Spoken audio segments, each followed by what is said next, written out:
this actually leads me into a tangent I want to go on. Okay. I've been reading this book, and it's been blowing my mind so hard that I've been like aggressively screaming at everyone I know. I've seen some of the screams, yes. Yeah, so I am taking full advantage of my platform here on this podcast to do some of this screaming. I'm going to just read this paragraph of this book, because it literally describes us. And by us, I mean you, dear listener. I mean the parasocial relationship you have with me. I mean the cons that you go to. I mean the hashtags. I mean that is the us I'm talking about, okay? Having the freedom to develop and express special interests is linked to improved social, emotional, and even fine motor development. A survey of autistic young adults by Teddy and colleagues found that many use their special interests to develop emotional awareness and coping strategies. This frequently plays out in fandoms and nerdy communities, where neurodiverse people with mutual special interests find one another, socialize, and sometimes begin to unmask.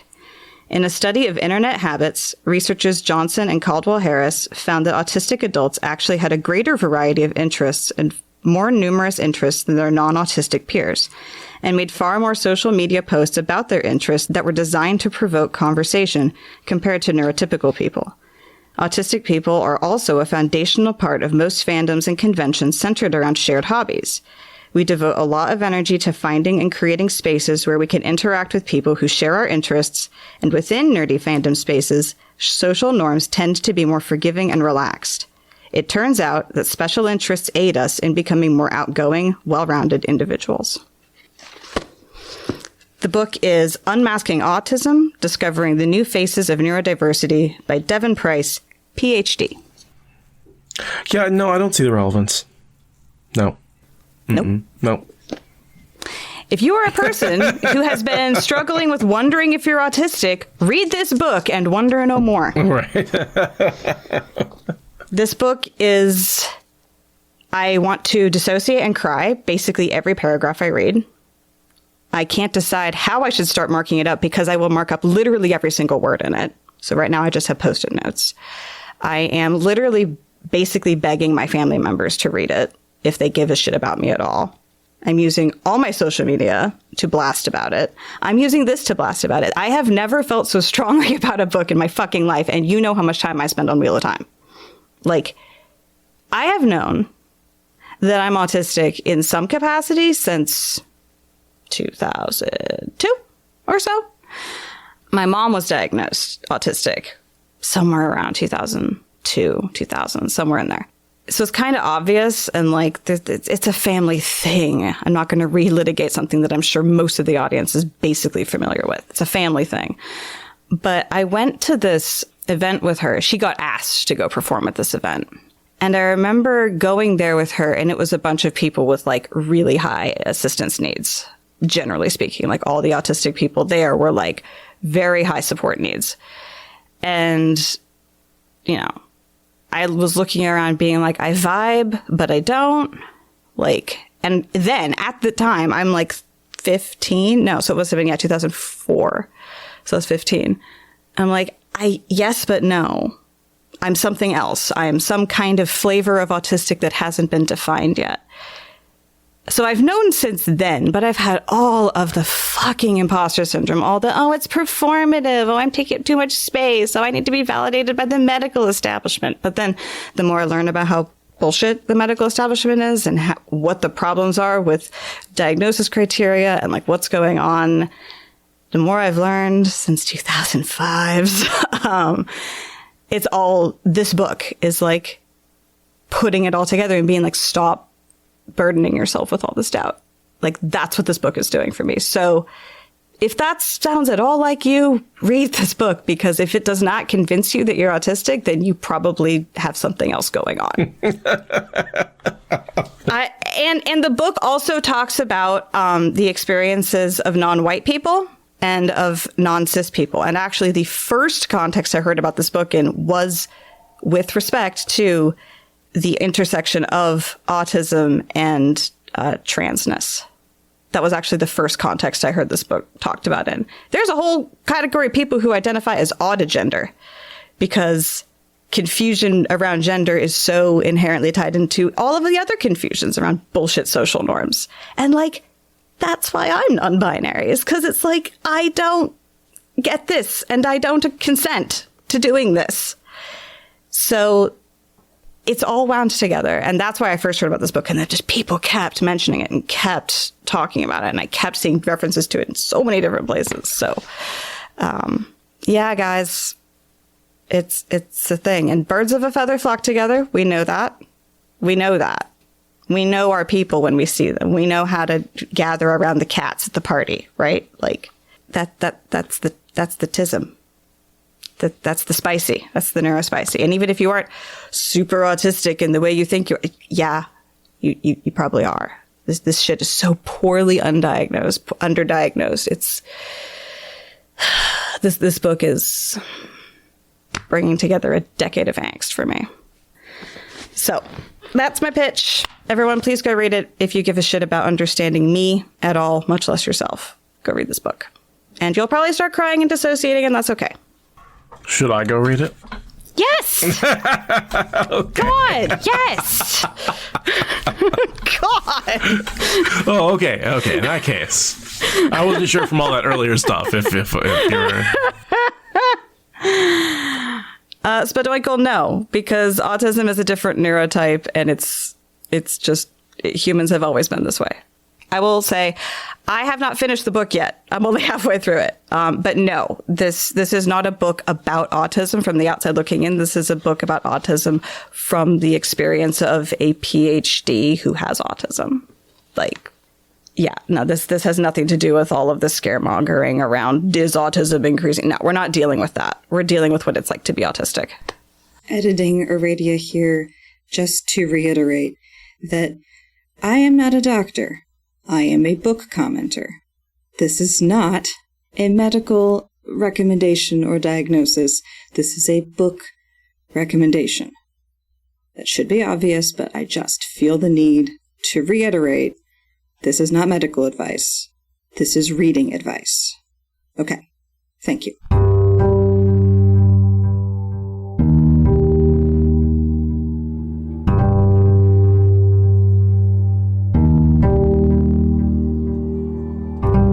This is the Wheel of Time Spoilers podcast.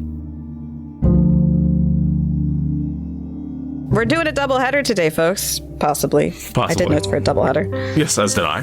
It was on the schedule as a doubleheader. So this is, it's a long 2 chapters. Both of them are, decent length, but it almost feels like this could be 1 chapter with just a scene break in between, because it's basically following Bethamin throughout her journey. So we decided to, as we're doing fairly frequently in these later books, sticking these 2 chapters together because they go together really well. And this will either be a longer episode because there's a lot of pages to talk about, or a shorter episode because there's not necessarily that much density to those pages, and some of it repeats from chapter to chapter. Yeah. But it's a fun lower level plot, right? This is one of the few times we actually get to spend like real main character style time with not main characters and not main character plots. Like all the stuff that's happening in the background, we usually see it by inference. This time we actually get to be in the center of the action while it happens. And I would say this qualifies as matte background plot, right? Yes, with a bit of filling in for Nynaeve and Elaine and anticipating Rand. Right. Sort of how that intersects, right, with Matt's plot, with background characters. But yes, that's the main relevance is, yes, this all winds up getting Matt some of his party members that he needs to escape the city. And that's, a lot of the Tanchiko plotline is just sort of assembling, Avengers Assemble, basically, with Matt. Odin is pulling up his pirate and his Aes Sedai and his Soldam, and he's putting them all together in a caravan, and he's going to cart them off and get ready for the last battle. So, because he needs his channelers for the last battle. Yeah, it's true. You have to assemble the Wild Hunt before you can have Ragnarok. Exactly. That is the order of operations. Yeah. All right. Well, should I read us in? Yeah, let's do it. Chapter 20, Questions of Treason, and our symbol is the Adam for obvious reasons, I should think. This is all about how the Adom works, basically. Yes, and how it will be the downfall of both personal fortunes and the entire Seanchan Empire, which is cool. Climbing to the cramped kennels at the very top of the Treason Palace, Bethamin held her writing board carefully. Sometimes the ink's cork jar came loose, and ink spots were difficult to remove from clothing. She kept herself as presentable at all times as if she had been called to appear before one of the high blood. She did not talk to Rena, who had inspection duty with her today, as they walked up the stairs. They were supposed to be doing an assigned task, not chattering idly. That was part of her reason. Where others jockeyed to be complete with their favorite Damani, and goggled at the strange sights of this land, and speculated on the rewards to be gained here, she focused on her duties, asking for the most difficult Marath Damani to tame to the Idam, working twice as hard and twice as long as anyone else. The rain had stopped, finally, leaving the kennels in silence. The Damani would get some exercise, at least today. Most grew sulky if confined to the kennels too long, and these makeshift kennels were decidedly confining. But regrettably, she was not assigned to walking today. Rena never was, though once she had been Surath's best trainer, and well respected. A little harsh, sometimes, but highly skilled. Once everyone had said she would soon be made Der Suldam in spite of her youth. Matters had changed. There were always more Suldam than Damani, yet no one could recall Rena being complete since Falm, or her or Sita, whom Surath had taken into personal service after Falm. Bethamin enjoyed gossiping over wine about the blood and those who served them as much as anyone else, yet she never ventured any opinion when the talk turned to Rena and Sita. She thought of them often, though. So we should do background, right? Because it's a bit of a lot of names, but they're somewhat important, right? So Rena and Sita were the two Suldam who captured Egwene and were training her. And so when they escaped in Falma, they left those two collared. Bethamin discovered those two and fled. She didn't report them. They were later discovered by Alwyn and reported to Surath. Alwyn is the one who Leandrin later poisons because she's trying to curry favor with Surath. So there's a bit of a name salad there, but that's sort of how they're all connected. And then Bethamin, when she fled, she was actually a traitor, and she was captured by Egeanin. So we saw Egeanin capture Bethamin, and she captured her by snapping a collar around her neck. I don't remember how she got free from that. She gets let go. Egeanin lets her go. That's after right. Meeting with Elaine and Nynaeve and learning, having her own personal revelation that humans should not be enslaved and that channelers are humans. Right. She lets her go. Right. And that is the one crime that Egeanin is sure she committed. You know, when she's talking with Bethamin in the next chapter, she's like, the only crime I actually committed, as far as I know, was when I let you go.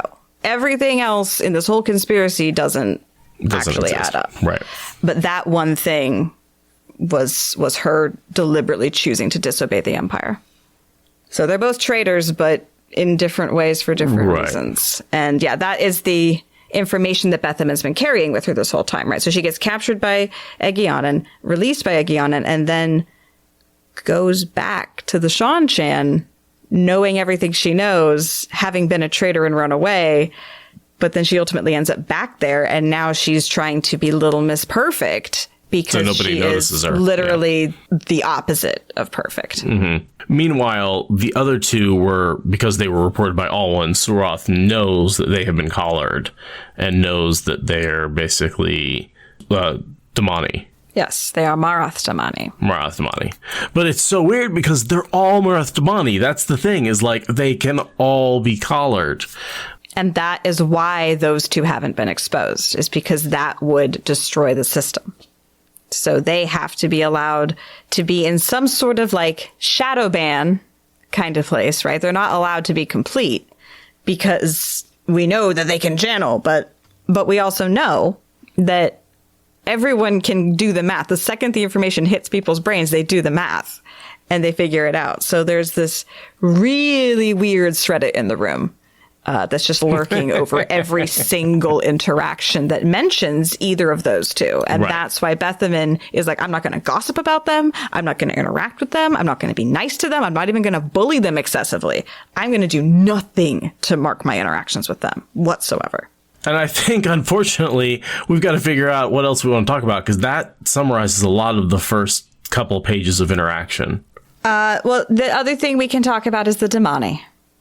We have a couple of Damani interactions we can talk about, because she goes into the kennels and there's a sort of red herring note about a sea folk woman who's being really, really miserable. And she gets a note on her file that says, get this woman, some dick, proverbially speaking. But right. it's going to be another Marath Damani, but get this woman laid and give her some comfort, and maybe she'll be able to be brought over. She's partway there, right? She's in the despair phase, but now if we can get her to emotionally attach to someone, we'll have her snared well and good. And then from that red herring, because that never goes anywhere, from that red herring, we move on to Tessie, i.e. Teslin, who is doing a terrible job of hiding the fact that she got given a little bit of hope from Matt. I'm assuming just a few hours earlier. Right. Because Matt just came in and saw Teslin and offered to try and let her out and try and help her escape. If she can just hold on for a bit. So Teslin immediately goes into placate and play nice mode, which Bethamin is a good enough judge of character to be like, no, that doesn't track. I know you too well. That's not right. And so she writes up Teslin for being given extremely erratic treatments, extremely erratic positives and negative reinforcements. That way she doesn't know if she's going to get a treat or a switching, no matter what she does, because that will break her spirit by giving her chaos noise to process. And there is actually something very psychological to the random reward and random punishment, because that pattern of reward and punishment does more to enforce training, right? People become desperate to escape the punishment and desperate to gain the reward, because you never know when it's going to come. So it's got a bit of that gambling going on. Yeah, it's it's taking the Pavlovian response and just making a cruel twist on it. Just turning it way up, yeah. No, and that's what I'm saying. It will break pretty much anybody. Yeah, and she even thinks about how this is a method of last resort that she doesn't like to use because it is so destructive to the sense of self when applied, and she'd rather use lesser methods and keep more of the creativity and the spark, literally the creativity and the problem solving of a person having a whole personality, right? If you're just an automaton operating in chaos mode, response, you're just a computer. You're not being creative when presented with new problems, but you can still be used as a workhorse for the Empire. So she will use it if the circumstances call for it. And that's part of what makes Teslin start to look more and more frantic. At one point, Matt thinks Teslin's looking more and more frantic. It seems like she's going to do something rash at some point, and he doesn't know why. He thinks she's just being impatient. He's like, don't worry about it. I'm on it. But what's happening is that her will is being very rapidly eroded by this treatment going on for a week or something at that point. Because she messed up. Here. Which is a weird thing for an Aes Sedai to mess up. You'd think she would have done a better job at not making any change. But I guess as a Red, she just never really felt the need to play that level of subterfuge with people. She just was tell them what to do. I'm an Aes Sedai and a Red. I don't care. And she doesn't do subterfuge very well. No, it's Aes Sedai arrogance. She is not very good at hiding it. She's one of the worst. She's always been very dour, very expressive. You know what she thinks about you pretty much right off the bat. That's one of the reasons I think Matt likes her, is because he knows how much she doesn't like him. Which ironically ends up making her like him. Right. Which just makes it, and then he's very confused when she leaves. He's like, how is my best Aes Sedai friend a Red? This doesn't make sense. This doesn't make any sense. They should be my enemies. I don't get it. Yeah, I adore Teslin and her relationship to Matt. I really like it. Because it's definitely an enemies to friends kind of thing. And yeah, the next thing I've got is that Bethamin is going to take a break from being a terrible person to go do some retail shopping while also being a completely culturally insensitive tourist. Yeah, I did want to say that she's really almost admitting to herself that she really can see the weaves. She really does know how strong other women are. She really does feel the channeling. Like she knows that she can channel because she has all these abilities by herself, right? Unmasking channeling. That is the moment that's happening for her. She's having her autism revelation moment of like, that my whole life makes sense. Like that's what's happening to her. Except in this case, it's like she's learning that she's actually like a serial killer or like a typhoid Mary or something like that. I don't think she realizes that all Suldam can channel. I think she thinks she's an exception. She's one of the powerful ones. She's learned like when most of them can't, right? Well, her and Rena and Sita, yeah, which begs the question. It should.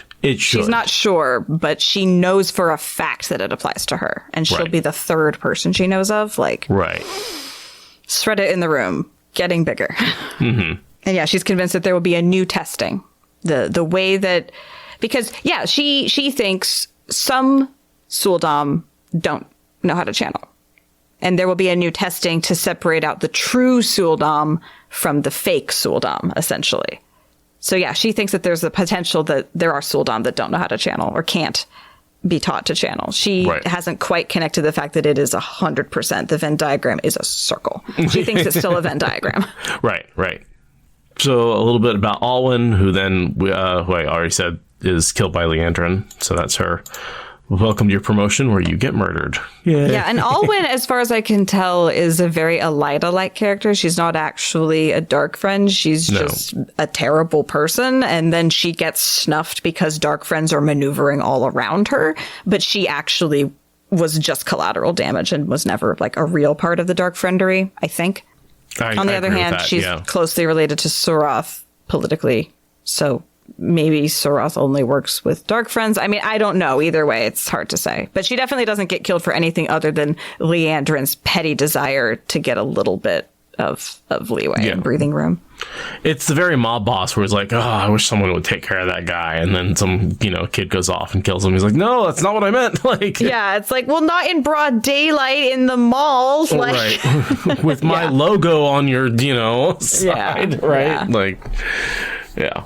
And Surath gets mad about it because then it brings in the Seeker's attention. It brings in the attention of the Seanchan FBI, right, which is already on her, which is kind of the point of putting these two chapters together, is because there's this whole like crazy FBI CIA agent working himself up into a conspiracy and is looking into Surath. So Surath's trying to avoid that, but I just realized who I picture this guy as.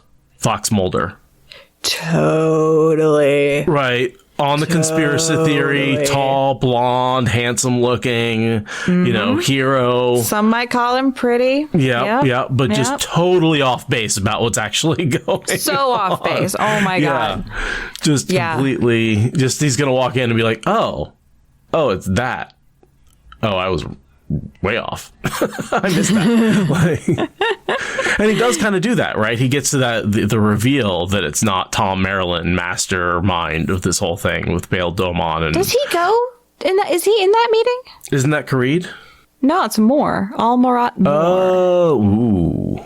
That's this actual Seeker. I don't because he goes to talk to Kharid, and then Kharid is like, I just got tipped off that the FBI hit squad is out for her, so I'm going to take my Secret Service SEAL team and go get her first. Right.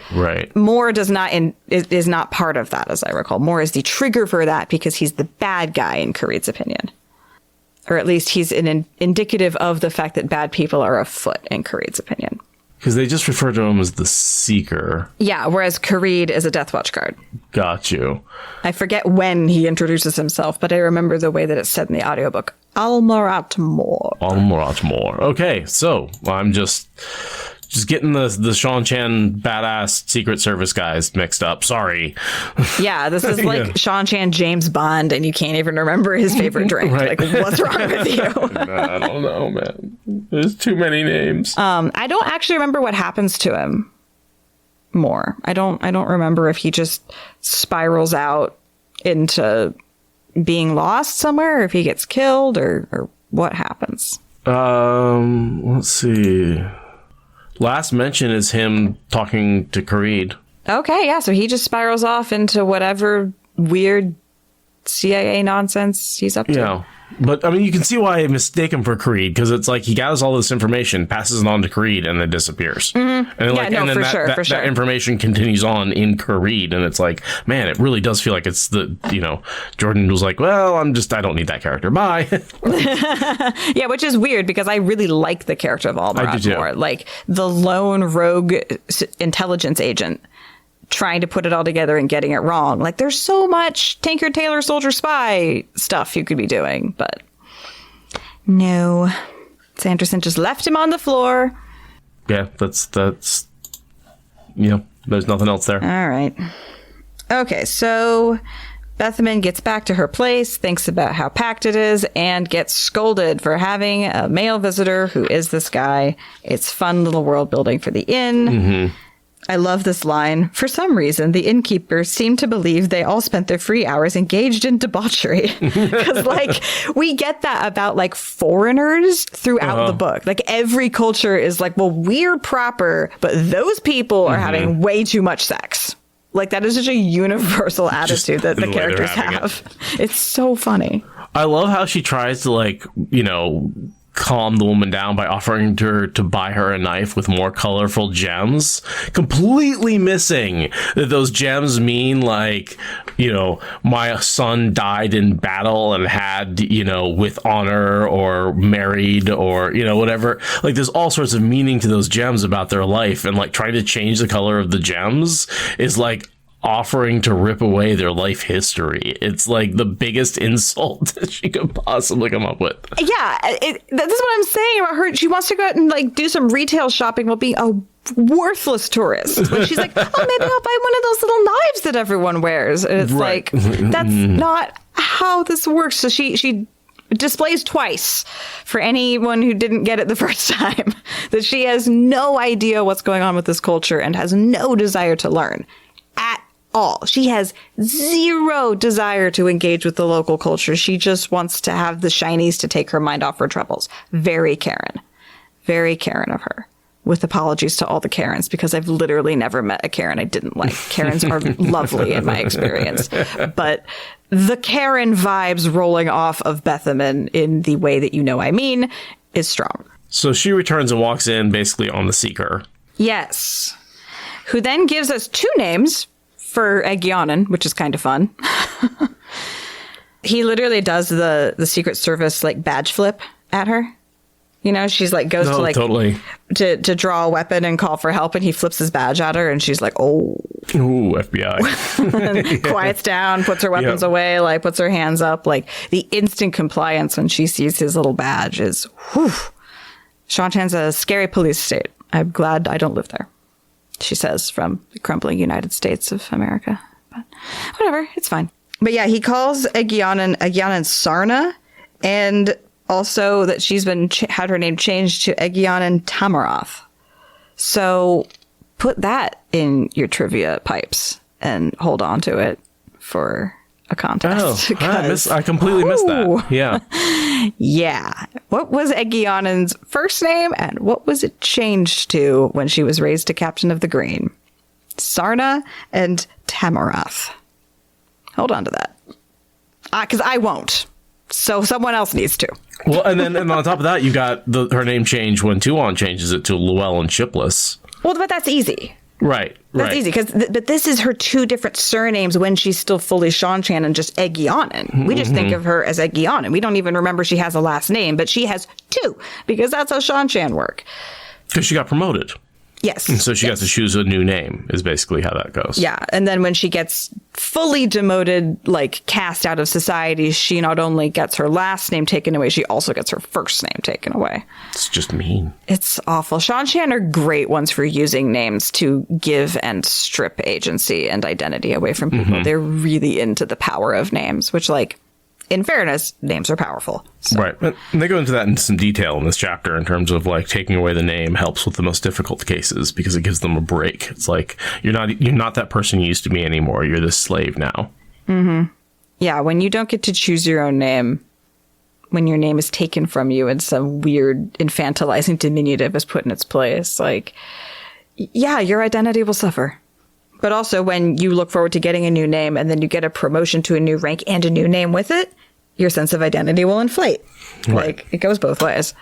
So this seeker shows up because she's been inquiring about Egeanin, because Egeanin found her in the collar. So she wants to know if, like, Egeanin's going to betray her, or if she needs to, like, basically, like, take her out in the night to preserve her secret. Yeah, she only wanted to know if the woman who literally gave her life back lived in case she needed to take precautions. Very ungrateful. Very. But that leads the seeker to come to her to get to Egeanin. Yes. Because he actually wants Egeanin because Egeanin is a thread to another link. So he has no interest in any of the baggage between Egeanin and Bethamin. Like, you know, again, Bethamin's very focused on how does this relate to her. He's like, literally, it doesn't. As far as I can tell, he somehow made a connection to Bayle Domon being on the ship with Aes Sedai, who then escaped the same night that High Lord Turok died, means that Bayle Domon fought Turok and killed him when we know it was really Rand. Yeah, Domon had no idea Rand was in the city. Like, Right, Rand and yeah. Domon had nothing to do with each other the entire time. No.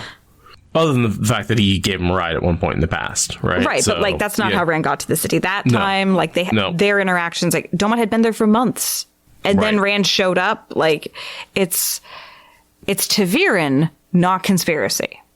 I mean, yes, they kind of look like the same thing, but like Right. it's the Taviran. It's the fact that RJ wrote a really convenient plot for his fantasy series for book 2. He now has a character in world basically breaking the fourth wall, saying there's no way that would have happened unless it was a conspiracy. Like, no. So somebody planned this out. Clearly, I mean, there must have been an author or something, a mastermind behind this whole plot. This is happening like it's in a story. That must mean. That's a little fun. Yeah, that's a little fun fourth wall breaking right there. Yeah. It's, again, a shame that we don't get to see this guy spiral out into a full-blown, like, maps on the wall with red markers and yarn, like, kind of place. So, yeah, he explains a bunch, which is interesting. Egean's like, wow, why is he explaining? And, you know, again, it's very fourth wall-y. It's like, because I need to exposition dump somehow.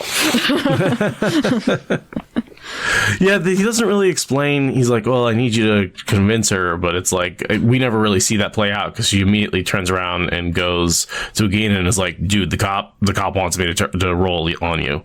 What should I do? Yeah, it's funny. She's like, how do I renew the friendship? And he's like, I don't know, figure it out. And she's like, okay, how about I roll on you?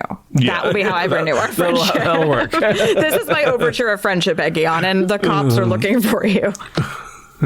And if they get you, I know you're going to turn on me and tell them that the collar works. So I don't want them to get you. So I have to protect you. Yeah. And it's really funny, too, what Moore thinks Egeanin is doing, because as far as I can tell, the very first piece of faulty information that he's working with is the assumption that Egeanin killed all of the Suldam that she found. Yeah, so what are these dead Suldam? I wanted to ask you about that. Is there any evidence of actual dead Suldam? No. I think this is evidence of her not catching and returning Suldam because she released the one woman she caught because she decided that the system was wrong. And so what she said in her report for the bureaucrats was that she killed them. And when he challenged her on it, she didn't even deny it. Like, she didn't say she killed them. She said she didn't find them. He concludes that she's killing them off. And he accuses her of that. And she just stares at him, apparently. Because she doesn't want to admit to freeing them, because freeing them's a far worse crime than killing them. Yeah, she doesn't even deny it. And it's one of those things where it's like, well, I'm not demeaning myself to answer that lie, but also, like, she's going to let that misapprehension stand in place of her real crime. That's what I believe. I don't believe that there's actually any bodies at all. It's more assuming that there's no way that a good patriot would possibly have done such an atrocious, heinous act. It makes more sense that she vindictively killed them for some reason than that she would let these wild animals loose on the countryside, which is a silly piece of reasoning, but it's very Seanchan, and I believe that is the basis from which he spirals this entire tangent of his conspiracy out. And also just the idea that Aes Sedai are in control, right? These Aes Sedai that couldn't have just been captured and helpless. Like, clearly somebody was controlled. These Aes Sedai must have been doing something, pulling some sort of act. You know, a High Lord is dead. There must be some reason for that. He doesn't just get killed in a fight with a boy who just picked up a sword a few months ago. Like, Ridiculous. Yeah, there's no way that some Blade Master teenager is going to show up and try to steal an artifact and also free one of the Damani and, like, accidentally kill your High Lord. Like, that would be so ridiculous. At the same time, his village mate is also freeing herself with the help of her friends, who also arrive completely independently. And then going on to collar 2 of your Soldam. At the same time that Bayle Domon gets the fuck out of Dodge because he's been trapped here for months and is ready to leave. Right. Because he's been kind of on the point of the sword with Turok. Yeah, exactly. He's pulling like a Shizaranda, basically, with Turok. He's doing 1001 Arabian Nights for his life for months before Rand shows up. And now here, the Seeker is using that against him because he's like, well, Turok consulted with him. He must be a wise and powerful man who turned on him later, you know? Like, he was consorting with powerful men, so he must be a powerful man. It's very, like, mid-century CIA. Yeah. It's just, like, you do realize no one except you thinks like this, right? Like, no one's this competent. There's no way that this kind of secret could be kept. There's no way that this kind of personalities could actually work together for that many generations across this many nationalities. Like, no. But he's off in a dark room. Sometimes weird shit happens. Reality can be weirder than fiction, right? Yeah. It's...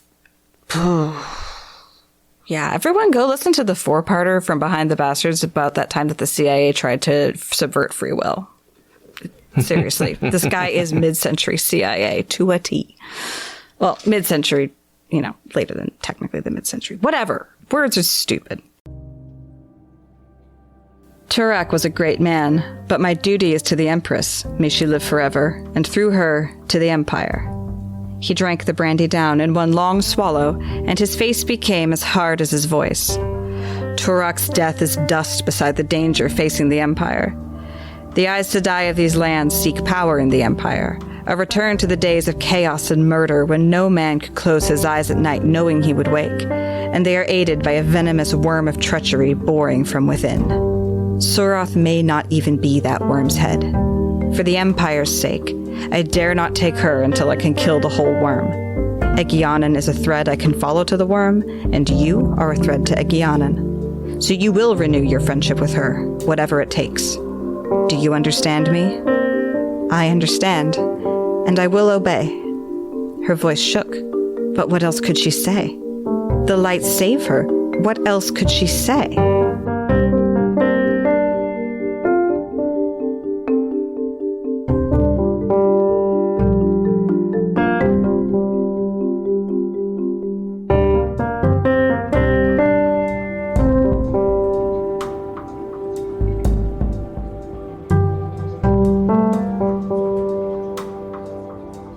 So, Chapter 21, a matter of property, with the anchor and sword symbol, which is the Seanchan? Or no, that's just... Actually, I don't know what symbol that is. We see that pretty rarely. I think it's for ship captains, which basically means it's going to be an Egeanin or Domon chapter. I think. Right. I don't think it's specifically a Seanchan symbol, but we don't see it very often. I'll say that for sure. I'm actually going to do a quick... And it's just titled the anchor icon. Mm-hmm. Yeah, or just anchor. Just anchor. So yeah, I guess anytime you're dealing with ships or sea captain, they can throw that one up. So they could use it for sea folk. They could use it for Bayle and Egeanin. They could even use it for Seanchan if it was a very boaty Seanchan experience. Right. But it really, yeah, I mean, an anchor and sword, like that's very Egeanin and Domon. Yeah. That's a good point. That she's the sword, he's the anchor. Mm-hmm. Mm-hmm. And they both have a value on both of those things. Like they both have martial skills, they both have sailing skills, but like she's like a actual soldier and he's a smuggler. So yeah, he's the anchor. Right. Also, he's like thick and heavy and... Oh, he's the grounding force between the two of them, for Definitely. sure. She's the one that goes on the offense. He's definitely like the solid base. Yeah. I love them, honestly. They're one of my favorite couples in the series. Well, he's a delight to read. His dialogue is always so fun. And especially in the audiobook, it's read really fun. You know, fortune prick me. You know, Yeah, he gets a bit of a prug. yeah. And then and the doobies and it's clearly the audiobook narrators have a blast reading Bayle Domon. It's hard just not to smile whenever he's, and they're sort of just a solid couple. There's not like a lot of drama. It's just like, oh yeah, we both like ships. Yeah, there's not a lot of drama. It's a very straightforward, like, you're hot, hooking up, marrying. Like, right. It's so quick. And then like Domon is there from book 1 all the way through the end. Like, it's so delightful that he's there the whole time. And Egeanin is like the one good Seanchan. Because she sees the error of her ways, attempts to make restitution, and then like goes on a reparations like track for her into the sunset ending of the series with this man by her side. Like, and ends up bonding as Egwene's warder to save her in the last battle. Like, what? She's the second female warder ever after Brigida. Right. She is in the most elevated company.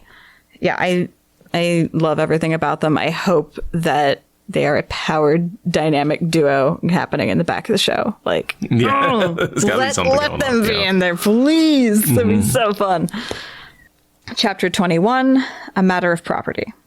Egeanin lay on her back on the bed with her hands raised, palms toward the ceiling and fingers spread. Her pale blue skirts made a fan across her legs, and she tried to lie very still so as not to wrinkle the narrow pleats too much. The way dresses confine to movement, they must be an invention of the Dark Lord. Mood.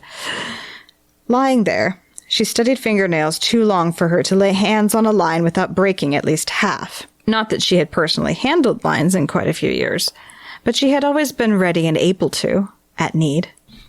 Plain foolishness, Bayle growled, poking at the blazing logs in the brick fireplace. Fortune prick me. Seahawk could sail near the wind and faster than any Seanchan ship ever made. There did be squalls ahead too, and... Nice. All right, that was fun. I got to do a little Bayle Domon. It's just fun. It's just fun. Totally. Also, Seahawk? In my mind, in the audiobooks, it was always Spray. I don't remember them saying Seahawk, but my book says Seahawk. I think I'm just misremembering. I think I just literally heard S and was like, I know what boat that is. Why, Jordan? Why did you have to name them Spray and Seahawk? Couldn't you have named them Spray and, like, Porpoise or something? All right. Like, So when I look at Seahawk is Bayle Domon's ship. Right, so that is his ship at some point. Bayle Domon and Egeanin sail from Tanchico to Kentorin on the Seahawk. But if I look up Bayle Domon, captain of the Spray. So if you look up Spray, is there like an entry for like how it died or left the picture? Well, it looks like the Spray flees in the Great Hunt from Falma, and that's the last we see of it. And then I think he sells it and buys a bigger boat. He's very successful, basically. Remember, he tells the girls he's much more successful. He's got like a whole fleet of boats working for him. So I think he got much more successful, sold the Spray, and got a bigger boat. He probably sold it to like his second in command or something. Yeah, and was like, make this the first boat of my fleet that is not my specific vessel. Okay. All right. I like that better than a continuity error. That's better. I like that. Because I do remember him talking about coming up in the world and like he's making good money. Remember, he's like buying drinks for the girls. And he doesn't really I remember mind. that. And he's like, that's because I think at that point he's in the captain of the Seahawk and he's making a lot more money. All right, then. Good for him. Cool. But so then they go off on his ship, the what is it, the Seahawk, to throw away the bracelets, right? And this is they have this ongoing argument where he's like, we should have thrown them in the sea. And she's like, we would have been arrested. Like, we could have gotten killed. It would have been bad. And, it's not so bad that they got turned over to Suroth. Nothing bad can really happen. Well, and that's what she says. And what she's thinking is that might be how destiny works out, because the prophecies say he has to be made to kneel, and maybe those bracelets are how it happens. So it's like her ambivalence comes from a sense of maybe this is how the prophecies get fulfilled. She says these logical things to Domon, but her actual real motivation, her motivated reasoning is maybe that's how it has to go. Whatevs. Right. Nothing bad can happen when the Crystal Throne wins. Yeah, and we know that, those bracelets have nothing to do with him kneeling to the Crystal Throne. No. If the Crystal Throne having any role in the prophecies at all isn't apocryphal, the bracelets have nothing to do with it, regardless. We get a really cool bit of backstory on Egeanin here, too. I think this is the most Egeanin backstory we ever get. We learn about her mother. Yeah, and her journey. She's almost like an ambitious kid who graduated top of her class and then, went on to college and graduated summa cum laude or whatever. And everyone expects her to rise through the ranks really quickly, and she's driven to do that. Right. Just like her mother did. Right. There's that big oh, yeah, your mom's a senator, so you're going to be a senator, too. Kind of vibes. And she's gotten a ways up, and she's just kind of reflecting on her whole life. And it's just such a quick way to get such a complete backstory. I mean, just the sort of line in the middle, young women have foolish dreams. That's what she's thinking in her ruminating. It says so much about her. Her vision board was so unrealistic. Right. And then she wonders about why she's had mysterious weird orders. What's up with the Seeker? What's up with Suroth? All of that gets explained by the end of the chapter. We're just being reminded of what her POV with respect to this whole situation is. It's recap, but it's letting you know the information she does and doesn't have. Well, also talking about her relationship with Bayle Domon and how he's not acting like a Sojin, he's acting like her husband, which she's is oh, that's frustrating, but at the same time, she kind of likes it because that's why she's with him. Right. She decided she wanted to marry him a long time ago. That's very much the dynamic she's seeking. Right. I can't believe you want my husband. I thought I had this power over my husband. I thought it was going to be an advantage, and he just refuses to learn. I can't believe it. It's very frustrating for her. And she wasn't going to make him Sojin, but it had to happen, but she's okay with it, but he's totally not. And he has the audacity to refuse to sleep with her until she apologizes for having him beaten for being insolent. The audacity. The audacity. The gumption of this man. Right. To be sullen when beaten? What? But then you will note that she did apologize because she wanted to sleep with him. Right. She's but you're my husband. Where the power lies. They aren't married yet, but of course she's going to apologize. This is a human relationship, not a commodity relationship. Yeah, it also tells you what kind of relationship they have. Is they're very physical, very intimate. And I don't think abusive. Aside from the part where she got him beaten, I don't think that he made his point by picking her up or yelling at her or showing her he was boss. I bet he just sat there with his arms folded and was no. I've given you my terms. Figure it out. And the beating happened not because of something in the relationship. It happened because of external forces of society, right? That's what society demanded, not what the relationship right. was. It's not like the Saldeans, where it's this is how you know it's a good relationship is when it's so spicy you have to hit each other. It's not like that at all. It's very much him just refusing. Although she does punch him in the engage. gut a few times when he pisses her off. I mean, but again, she's punches him not too hard. It feels to me more like a wrestling kind of thing. But I don't feel like there's that same toxic thing Min that does we it get to from the Rand Saldeans. Too, right? Min will punch him in the side, not his wounded side, but his other side. Yeah, there's more spousal hitting than I could wish in this, but particularly between these two very solid, rough and tumble people who have lived very physical lives. I mean, she's a soldier, he's a pirate, a little bit of punching and tickling, pulling too hard, a little of that is that doesn't strike me as the throwing plates is romance style. He's not a pirate, he's a traitor. Excuse me. Yeah, I sit corrected.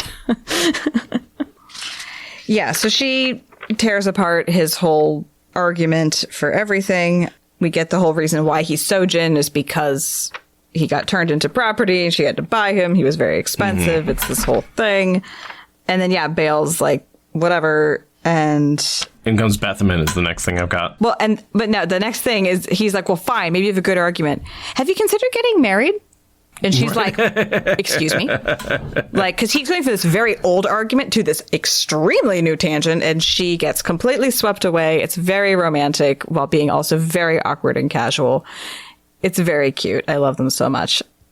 Oh, and then she has this whole thought where she's like, I want to marry this man, but I don't know if I can make myself marry manumitted property. Right. Which is just like the weirdest cultural hang up. And I'm very glad that it doesn't like linger over the relationship because it is so disgusting. Just like you were once owned, therefore your value is trashed. It's like, what is he, damaged goods? Like, get out of here. Very weird. But then shortly after that, he's like, you know, giving her a hug, and she's losing her Seanchan very rapidly at this point. Her adherence to those norms is like pretty much every time we see her, she's lost another layer of Seanchan bullshit. Right. But yeah, as they're having this sweet moment, standing in a hug that she hopes will last forever, Bethamin comes in and hooks them into Matt's plot really roundaboutly. Right. And she's basically coming in a full panic, right? She is just been visited by a seeker. She thinks this wild conspiracy theory is probably accurate, and these people are willing to kill for their plot. But she's taking a gamble and saying, you know, I need to cover up my secret, so I'm going to help them out. And she's terrified. She's shaking. She's pretty much expecting that they're either going to kill her or she's going to get caught between the two forces and crushed. Yeah, she's kind of like, she has that business card that you never want to call, but then she's in that really desperate spot, so she's calling the number, but like, it's devil you know versus devil you don't. Like, and also she's committing treason by doing this, right? This is a very irrevocable path. If she opens this door up, she can't go back through it. So, yeah, she's nervous. She needs a little brandy to help settle her nerves. A lot of brandy goes down in this scene one way and another. So, yeah, Egeanin's like playing it cool. Bayle Domon, not so much. Bayle Domon is pretty easy to read. He is pouring a drink for himself. He is leaning against the table. He is sighing loudly. He is very not enjoying the news he's doing. Well, Egeanin is trying to, it's like a warder Aes Sedai thing. Like the Aes Sedai is super stony and unreadable, but the warder is just emoting everything. Right. Yeah, because and she's actually suspecting Bayle Domon a little bit. But she's like, nah, he's not good enough with the sword. It's clear. Like, she has that moment where it's like, could he? No, there's no way. Like, yeah, it's just an Occam's razor, and then Occam's razor slices through it, and it's like, nope, that wrong answer. Nope. But like, she does have that moment. Yeah. And it's like, this isn't so much a problem if they weren't also hiding the collared Suldam and her releasing, and Egeanin releasing him. That's what they're trying to cover up. They're not worried about this weird conspiracy theory. They're worried that this weird conspiracy theory is going to stumble upon the secrets that they're actually trying to hide. See, I didn't think that. They're not really trying to hide anything. They're only, again, because what Egeanin says is that the only crime she committed was releasing Bethamin. She doesn't know about Rena and Sita. She learns about Rena and Sita in this conversation. So walking up into this, she has no reason to feel engaged. But Bethamin babbles and runs right over that cliff and lets that out. Oh, awesome. Which, like, Egeanin knows that information on the whole, but she doesn't know about Rena and Sita specifically. And that's when she kind of clicks into what's going on with Bethamin. But even so, it's like, why is that her problem? Problem is that this guy Moore has enough evidence to be convinced of her guilt no matter how innocent she is. Like, that's what her concern is that it doesn't matter what the truth is anymore. What matters is what this guy believes. Right. That's a good point. She calls it a fantastical web of treason. And then what is the other one? There's a really, really beautiful line. The seeker had knitted moonbeams and happenstance into a strangling cord for her neck. it doesn't matter what truth is anymore. Perception's the only thing that matters at this point. What the seeker perceives. Exactly. Because they can kill you with, if they make that decision, they can be judge, jury, and executioner. Yep. No oversight at all. This has never gone badly in history. I refer you again to the time the CIA tried to take away free will by behind the bastards. Oversight. It's important.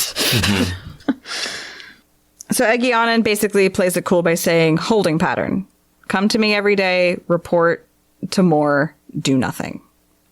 Do nothing else. And Bethamin's like, oh my God, someone else is taking control, and is very happy. And there's an interesting evolution here of Egeanin's thinking. This line, she no longer believes that any woman who could channel deserved to be collared. Criminals, certainly, and maybe those who refuse oaths to the Crystal Throne. And she didn't know. That feels very much like a illegal except for cases of incest and rape. Yeah. It's like, no, it's just these few exceptions that like shouldn't count. And though they actually, if you think about it, undermine the whole thing. You can't do it partial way. You can't do it halfway. It doesn't work that way. Yeah. It falls flat. It's the whole, these drugs are perfectly fine and legal. These drugs are socially acceptable. These drugs are terrible and can't be researched for medicinal purposes. Right. Because it's, drugs are bad except for this one and this one and this one, but everything else is bad. Everything else is completely bad, but there's a list of exceptions. Those are fine. Also, opioids are fine as long as they come in pill form, but not in street form. Yeah, and cocaine is fine as long as it's white financial people using it. And if you find it on a black person and you call it crack instead, then... That's true for all drugs. You know that, right? Yeah, it's but fine for upper class white people crack to and do cocaine them. is a especially frustrating one. Yes, it is. Yes, it is. Yeah. Anyway. Yeah, something prohibition is bad. And if you have to have a big long list of caveats, then maybe back up a few steps and see where you went awry. Especially when those caveats aren't well defined and end up really undermining the whole side of that argument. Yeah, and when it really like hinges on removing people's freedoms for self-determination, if that is what you're doing, litigating, back up. Yeah. Any hoozles. Egeanin is disgusted at how much Bethamin thinks that this conspiracy is true and yet wants to disengage. She's like, I don't believe this, and that's why I don't want to engage. But if I did believe it, I would be motivated to do something other than what Bethamin is doing. She's offended.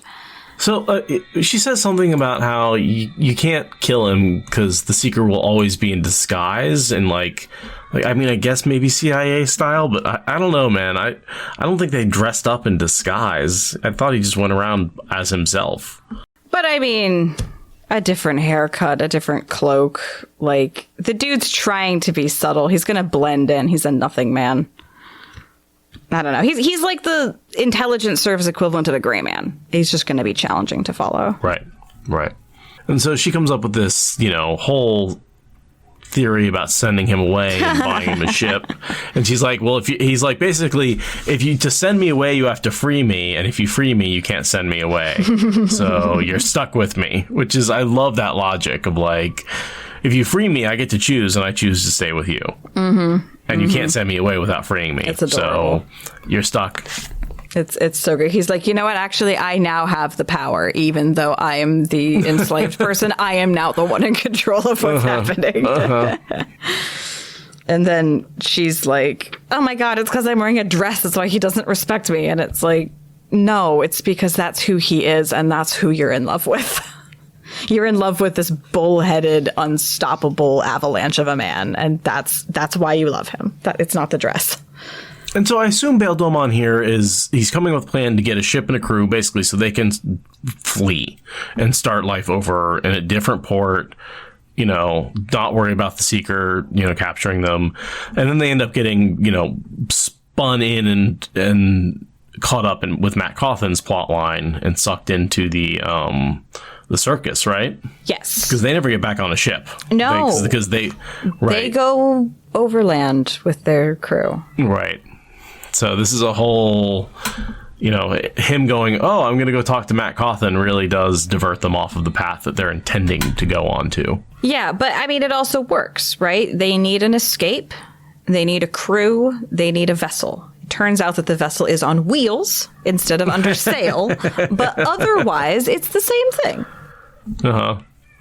And she has to do that whole thing where she pretends to be Matt Cawthon's like secret lover. Oh my and they're God. like holding hands. Oh, That's so It's cringe. like gag worthy. It's so gag worthy. Funny body comedy though, because they Right, both hate right. it so much. Right. It's like really funny because they are both just like, oh, ew, God. Ew, yeah, no. It's not that I'm turned off. It's that that's not the relationship. And like, ew. It's great. Well, and also like Egeanin's type is big, burly, thick stump of a man. Not twinks. not twinks, which is Matt Cawthon is. Meanwhile, Matt Cawthon at this point was, well, one he was into curvy girls, and now he's into Tuon, neither of which are anything like Egeanin, who's built more like a soldier. No, Egeanin is like a brick shit house. Right, Like, exactly. Yeah. So like, there's no. Yeah, no, they're there's so no poorly attraction matched. there. There's no chemistry. It's so funny. Yeah, but yeah, Bayle is basically like, the second that he realizes that his intended wife is in mortal danger, he's like, the way I deal with mortal danger is I get a group of solid people around me and I leave. That is what I know to do. So I'm going to figure out how to get my to-be wife away in that way. And he's like, I saw Matt Cawthon downstairs. I can work with that. That's a good first hire. And he's got Tom Marilyn with him, who's also a smart man, right? Like he knows them from, sailing back in the eye of the world and taking them up the river. Yeah. It's and Domon has no idea, right? He is being pulled in by Matt, but he thinks it's his idea. It's not like he bumps into Matt and Matt's like, oh, I need your help. It's like he sees Matt, takes that information, walks away, and then later is like, new information. Matt Cawthon will fix it. Like, Ta'Veren is so subtle. I need Matt Cawthon. I'm going to go to him, and that's going to suck us in. And I think truly the real Ta'Veren here is Egeanin's quick capitulation. Honestly, yeah. She's like, she goes from, I am going to free you and send you, because she stiffens her spine and marches to the table to write out this manumission thing. She thinks she can't make herself marry manumitted property. She thinks she's sending him away. She is trying to break off their relationship that he just said he wants to marry her in.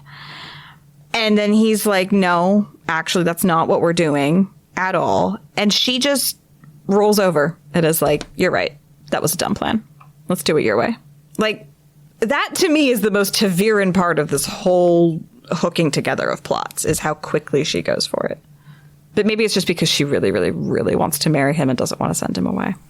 I like that moment when she turns to him and goes, just be honest. Is there conspiracy? There's a lot of shit going. Like, you can tell me. Like, really, please. What's going on? And he's like, I swear to God, as far as I know, Suroth would never talk to an Aes Sedai, which I think is funny because she did conspire with Liandrin. But she wasn't conspiring with an Aes Sedai. She was conspiring with a fellow dark friend.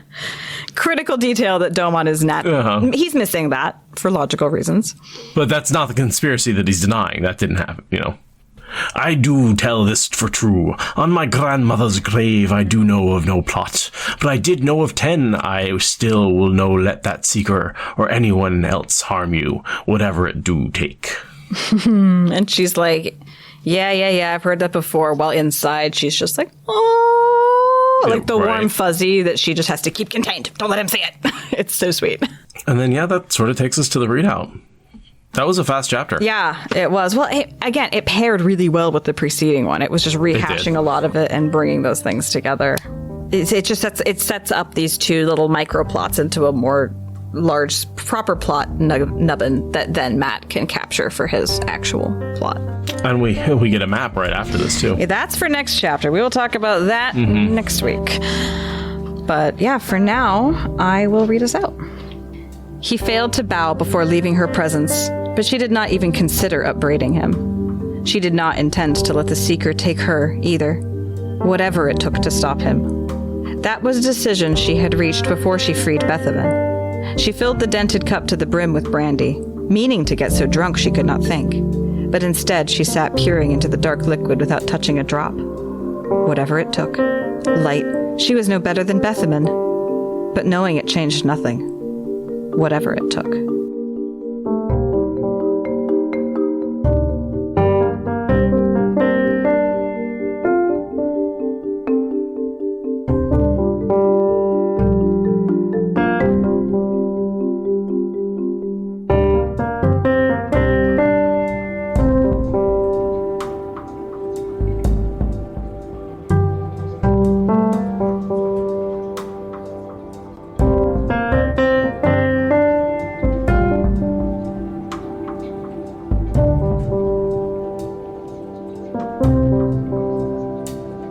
It took less than an hour for us to get through both of them.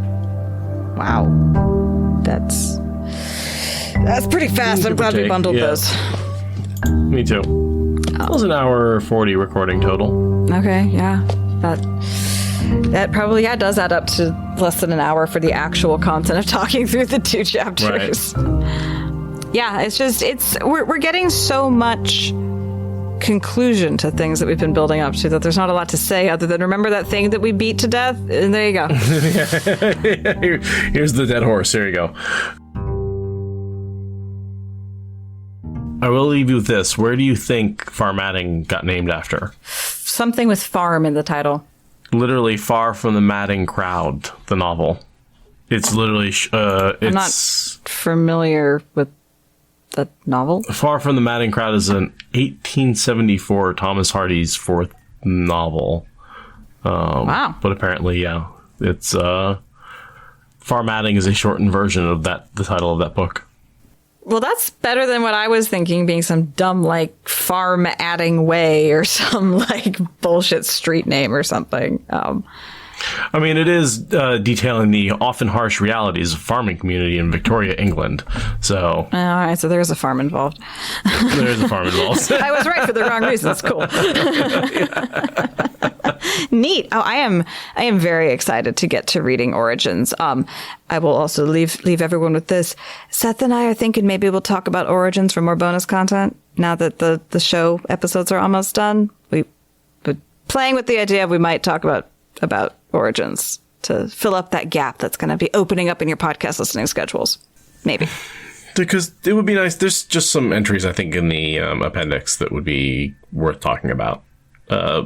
In context of what we've done with all the characters and episodes and, certain theories that we've come up with that are either confirmed or shown, the answer is in this book a lot of the times and like where things come from. And so it'd be nice to sort of put that in context and be like, oh, we were either way off base or we're going to headcanon that we were right on this one.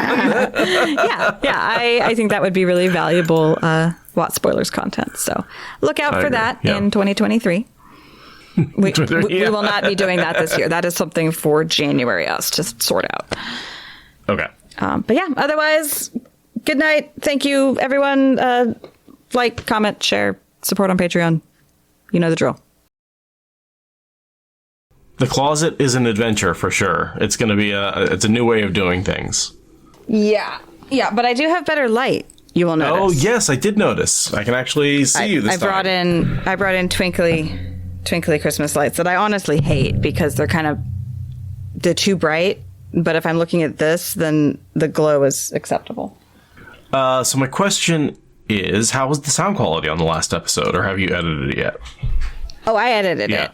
Really good. Awesome. It's velvety. The gain issue is still there because, of course, Audacity can't keep the gain button where it is. So I still have to do my noise removal tool, but what I'm removing is so much softer and quieter. Nice. And once everything's removed, there's this velvety emptiness to it. It's really nice. I'm very, very jazzed about it. Though, of course, now I'm in a different chair, and mic technique and angle is always a thing. So, does this mean I need to up my game at all? Do I need to keep up with the Joneses on sound quality a little bit, or are they about equal now?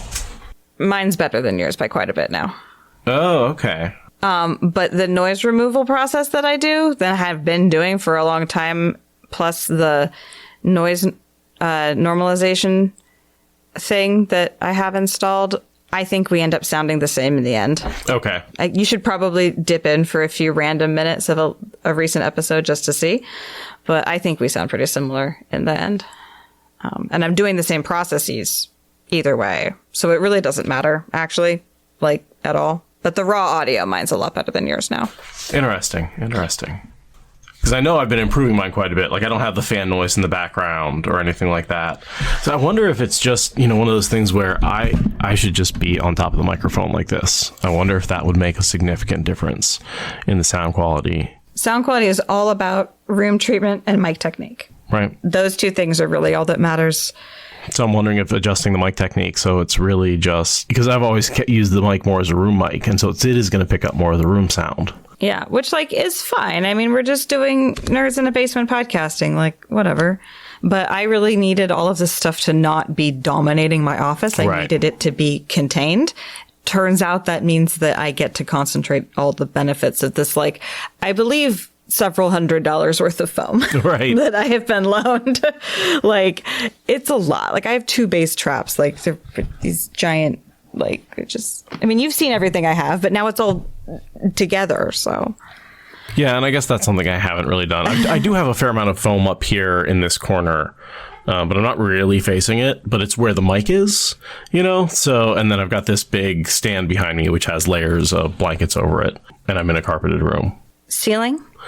The ceiling is hard as a rock. It's all about geometry. Yeah. That's the lecture I got, is that it's all about geometry. So if there's a direct angle, then you should be breaking it up. Yeah, and I guess with the monitors, they're not flat in front of me. They're all sort of positioned at weird angles, so. Which helps, right? I was speaking flat into one, and then my stepdad had me turn just a bit, and then my sound quality, like, 100% better. Because there was this really short, flat return that was happening.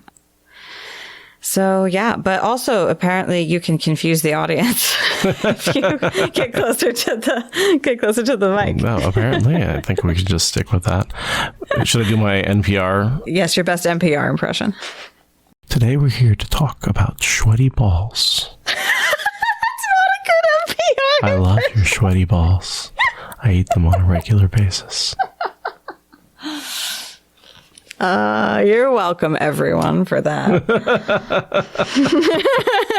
For those of you familiar with that SNL skit. I'm ashamed to admit it, but I came to awareness of it via South Park. Oh, yeah, okay. I didn't know that. They're parodying I'm assuming that they're riffing off of what's in Saturday Night Live because they don't do anything original. That's kind of the shtick, right? Well, there's a lot of shticks with South Park. But yeah, that was the first place that I heard of the sweaty balls joke because Chef decides to rip it off for his own personal gain. Got it. For an episode. Your salty balls, yeah. But like I didn't understand why it was so funny. I just thought it was like a funny thing to say. And then someone explained like, oh, everyone knows it's riffing off of the sweaty balls from SNL. Mm-hmm. And then the joke was explained, and thus it was not funny anymore. It is because you're saying sweaty balls. Any joke about balls is funny. I mean, it's just in the rules,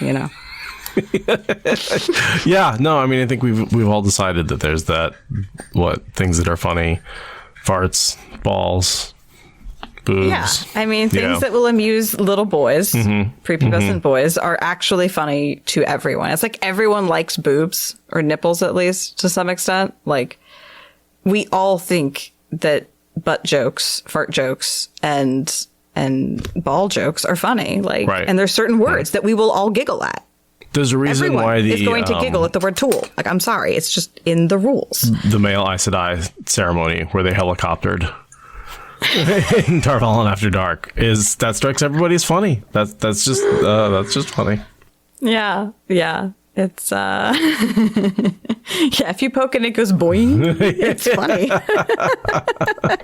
The social awkwardness of, all of those things, that they're not something that you see on a regular basis. They're generally covered up and considered private. So you can, that sort of emotion adds into it as well.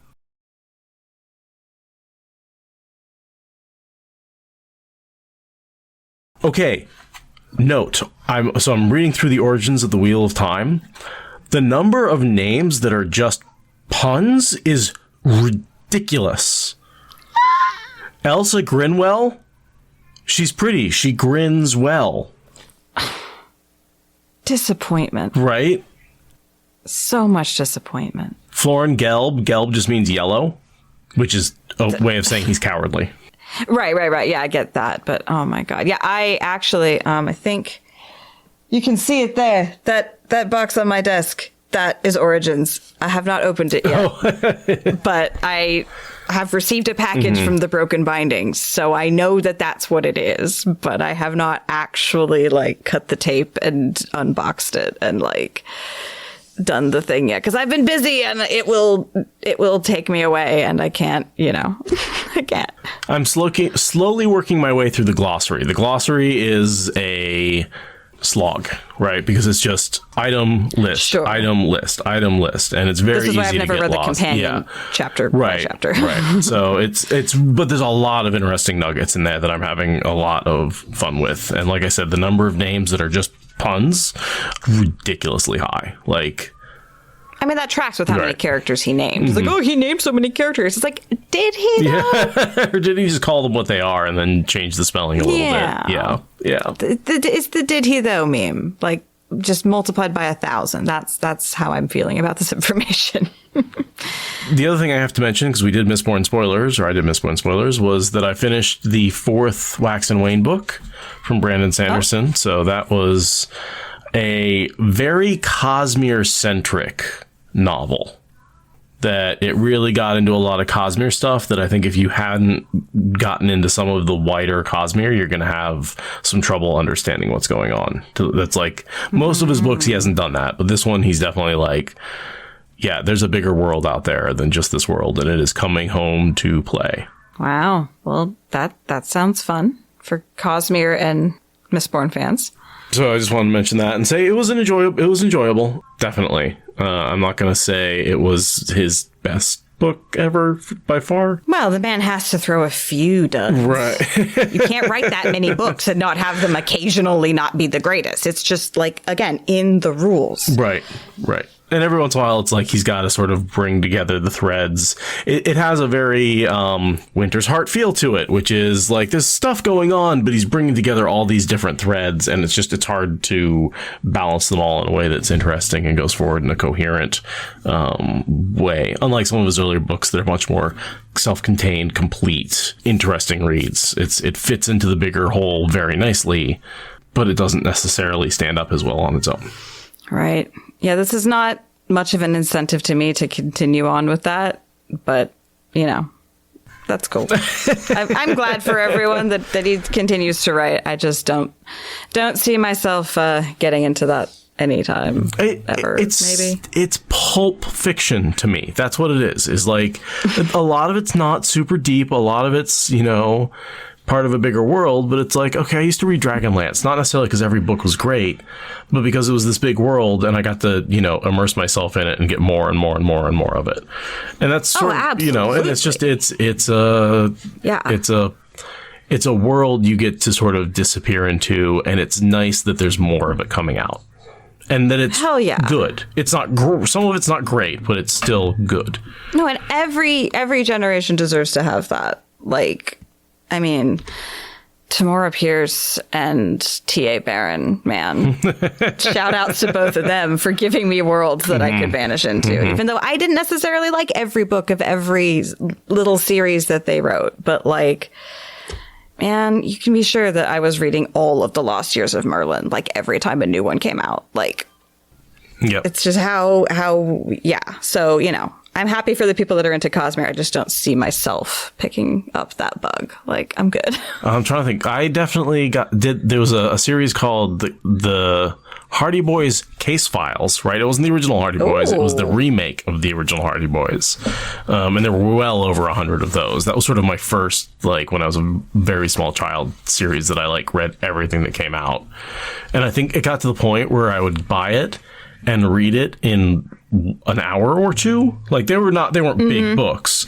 And my mother would be like, I just spent $6 on a book. What the hell? Like, how are you already done with it? Hyperlexia, gonna hyperlexia. Right. I'm like, I'm sorry, but I want another one, And so that's when we started looking for bigger books. And that's almost directly what led to The Wheel of Time for me, is because your mom was like, I need a bigger ROI. A thicker book that's going to take him longer to read. And she grabbed The Eye of the World because it was literally like the thickest book on the shelf. That's, I think it's ridiculous. Some people are like, oh my God, how'd you find Wheel of Time? I'm like, it was literally the thickest book on the shelf. That's the deciding factor that got me into it. Yeah. I had a whole routine of how I would go to the public library on my way home from school, like from middle school on. Like, the public library was a place I spent a lot of time. And like, I must have read half of the YA stuff that they had. And I was a big library. Like, my inclination to listen to stuff and read stuff over and over again kept the other half safe. But like, there was so much, just like pulpy nonsense. There was this one series about these teenage girl witches, and they would always go into their final boss battle of the book, like by like putting like big scroll works of glitter on their bodies and like dressing up like for a night at the club, but like ethereal. And like, they were so trashy, but like there would be new ones every now and then. It was the best. Like, and I got started on Nancy Drew, actually. That was my first big series, was my dad had Nancy Drew books. Like, I forget who in the family had like outgrown them, but like somehow my dad was like, hey, do you want these family Nancy Drew books? And I must have read most of them in the end, like of the entire series. Like, yes, it's dated and weird, but it was my first experience with like that quick, easy, like, pick it up for an hour. Like you're going out for a weekend drive somewhere, like make sure to pack 4 or 5. Right. Like, and I used to reread them. I remember those. My favorite ones were a trilogy, so it was actually 3 in a row, which was basically like, oh, it's an actual sized book, basically, because it was they actually continued the story. You put together sets of the ones that you liked, like these are the favorite ones. Oh my God, yeah. Goosebumps was on the list. Like I said, Dragonlance was on the list. What else did I used to read? So you never read Tamora Pierce? That didn't. I read one of Tamora Pierce's books, the Alana, the Last Adventure. Yeah. And that was the only one I was ever able to find. It's just in the weird, like in the used bookstore or whatever. Or I just never remembered the author's name because we didn't have internet back then on our phones. So I would get to the bookstore and be like, what was the name of that author? I don't remember. And so I never was able to get more of her books until I was an adult. But I read that first book enough times that I could probably, even today, tell you exactly what happens throughout that plot line, right? Like, I know exactly what the characters, I know, so it's funny that I can say I love Tamora Pierce, book 1. That's rough. I'm like, but I know there's so much more out there that I just never read, and I think now I'm just too old to really get into it because I've read through it. She's and it was still writing them though. Oof, okay, she's like not the same series, but she built that world so that like she's been writing series in that world like since before I was born, and still is, to the best of my knowledge. Though chat might be correcting me right at this very moment. Nope, that comment was for something else. Okay, yeah, so she's still writing them. Like, the universe is so big, she's written like multiple generations of stories within that universe, and I have not kept up. Like, I've absolutely fallen off of that. That reminds me a little bit of like Raymond Feist, who's also like just keeps going. He just keeps writing more books in his world. And I'm just like, okay, man, you're on your like 5th generation, and you keep naming your characters the same thing. I don't know. Like, it keeps being like the son of this person names him after that person who named him after that person, and it's like there's like enough Jimmies to choke a horse. Like, yeah, I got halfway through the first of those books, and I was like, this is fun, but then I also caught the Critical Role bug right around then and like listened to that instead. Yeah, Mercedes Lackey. I like what Mercedes Lackey's done as well. I think she's one that really I've good. never read, even though I know she's on the list of with all these other authors I read, fucking Anne McCaffrey and Mercedes Lackey. They're always next to each other because L and M are next to each other. Like, no, Lackey is up your alley. I would even I'd recommend the Griffin series, which goes way back in time, and it's you're definitely not reading it in published order, but that's gives you a bit of an origin story for the land. Nice. And I really enjoy that. And it's from the first person perspective of a Griffin in an army. And it's it's kind of cool. But there's so much Mercedes Lackey has done. I mean, I always say she was my first real exposure to LGBT literature. That some of her characters were just main characters were gay, and there was one that was went with the struggle. She, realized he was gay and was able to do magic, and they sort of came together. It was actually very helpful to me as a child. Oh, nice. To understand what the struggles of coming out and being gay and that sort of thing. Vandal, thank you. That's cool. Yeah, I've never avoided her on purpose. It's just I've just never quite managed to cross paths with her stuff properly. So good. The magic system is really cool. It's a bit like all the forms of telepathy in your head, but every form of telepathy is a different power. But then magic is one. So there's levitation and empathy and, those sorts of things. And then magic is one of those pathways, and it's on an equal level with all the other ones. Because magic is just channeling energy, right? And it's sort of, you have to learn how to mess with it. Anyway, it's, so heralds are those who can do the mental powers. Mages are those who can actually use magic. And so he's the last herald mage. But then there ends up being a bunch of heralds, but he ends up being the last mage. And it's a really just clever use of a magic system, something that's a little different and a little more. It's a very hard magic system in some ways, but also with the two areas, it's a very soft magic system as well. So I like when there's a combo like that, just like in Wheel of Time.